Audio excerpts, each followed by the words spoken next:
This article and video are part of an ongoing educational series at www.dentime.com. While the issues in this article are generic, dentists would be very wise to understand how they apply to their practices. To that end, Dentime exists. The onset of the coronavirus pandemic caused unprecedented, worldwide supply chain disruptions, but experts say that's a drop in the bucket compared with the disruptions that climate change will cause. Wildfires in the American West, flooding in China and Europe and drought in South America are already disrupting supplies of everything from lumber to chocolate to sushi rice. Whether you're in the agricultural sector or the forestry sector, or in the tech sector, there is really no particular sector that is immune from climate change, said Christy Slay, Senior Director of Science and Research Applications at the Sustainability Consortium. Take, for example, lumber. About a quarter of the lumber consumed in the U.S. comes from Canada, which is seeing severe drought and wildfire conditions. The wildfires burning in Western Canada are significantly impacting the supply chain and our ability to transport product to market, Canadian lumber producer Canfor Corp. Said in July. As a result, we are implementing short-term production curtailments at our Canadian sawmills. The homebuilding industry is already suffering severe supply chain issues due to COVID, and fires are only exacerbating that. Wildfires in the West and Canada are a challenge for lumber production. While prices have come down, the building material supply chain remains vulnerable to disruption, said Robert Dietz, chief economist for the National Association of Home Builders. Brazil is now suffering its worst drought in more than a century. That, in part, caused the price of coffee futures to soar in July, nearly double what they were the previous year. While the increase has not been passed on to the consumer yet, experts say it will be shortly. Even sushi rice is getting hit. 2/3 of America's is grown in California, which faces water shortages due to drought and the wildfires. Rice production involves massive quantities of water. Extreme weather events also hit supply chains when workers are unable to physically get to their jobs. Workplace disruptions caused by climate change could lead to more than $2 trillion in productivity losses by 2030, according to a recent report from the United Nations Development Programme.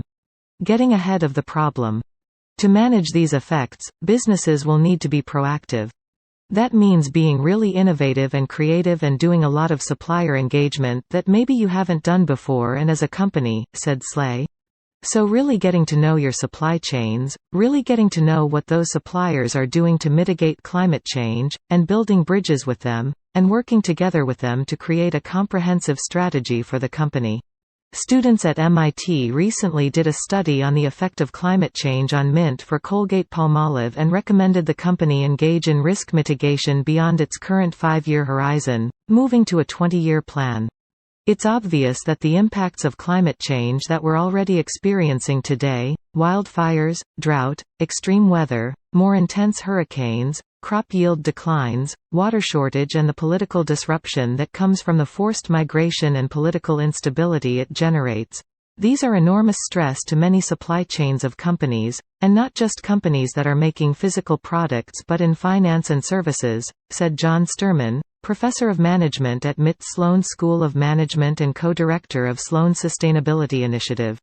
Top strategies to mitigate supply chain risk are often referred to as bridging and buffering. Bridging means bridging the gap with suppliers to make sure communication is strong during a climate crisis. Buffering means having some products in reserve as a buffer and having backup suppliers should the main ones fail. But Sterman argues that the best way for a company to protect itself and its supply chain is to be proactive in reducing its own carbon footprint. What you want to do as a company is find ways to cut your emissions that also improve your resilience and generate other benefits for you, so that the risks that you face are lower, he said. He cites Credit Human as an example. It just completed a new headquarters building in San Antonio that is highly energy efficient. It has a huge solar array on the roof as well as ground source heat pumps. During the deep freeze in Texas in February, the building was fully operational, while others around it were not. Another example is Apple, which has pledged to cut emissions from its supply chain to net zero by 2030. This means they are taking a hard look at all their supply chain partners, trying to find ways to cut the emissions that they generate, but in doing so they are also dramatically lowering their risk for disruptions in the energy supply, Sturman said. We don't have any time to waste to cut our emissions, and there's going to be nowhere to hide if we let warming proceed at the rate it's going right now.